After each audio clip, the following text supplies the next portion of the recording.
сними да опиша какво е любовта, как да я изкажа точно. Изпитвал съм я, но не за дългосрочно. Тя е чувство на привързаност и привличане, на неустоима симпатия и безкрайно обичане. Истинската любов трудно се открива, понякога тя е като роза бодлива. За любовта си плащаме убийствени данъци, любовта изглажда всички недостатъци. За нея казват, че не съществуват граници, променяме се и отказваме от някои навици.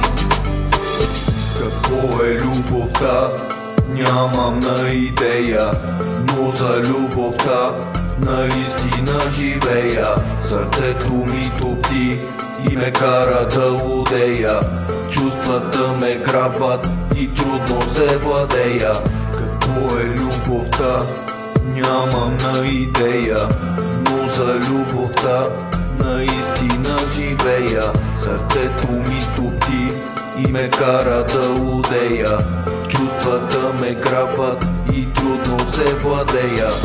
Понякога любовта е сложна и доста болезнена, но за нея намираме изход и от улица задънена. Щом сърцето купне за друго и бие като лудо, човек е способен на всичко, даже на чудо. По едно любовта в сърцата ни подклажда, нрава ни пречупва и характера изгражда. Щом двама се обичат, във вярно те се вличат, границите на възможностите заедно пресичат. Крепят се на любовта и незримото доверие. Любовта ражда не хваща, ако си едно поверие. Без нея живота не струва будната стотинка, от любов има нужда даже животинка.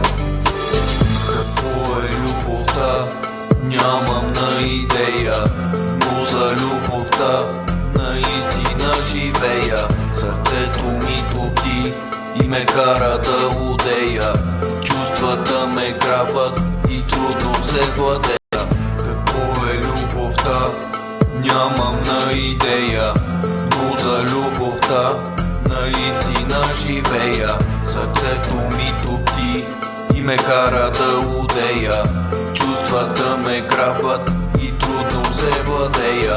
Любовта се среща в най-различни форми, но в живота ни прави хиляди реформи. Знам, че любовната магия е истинска стихия. Надявам се един ден и аз да я открия.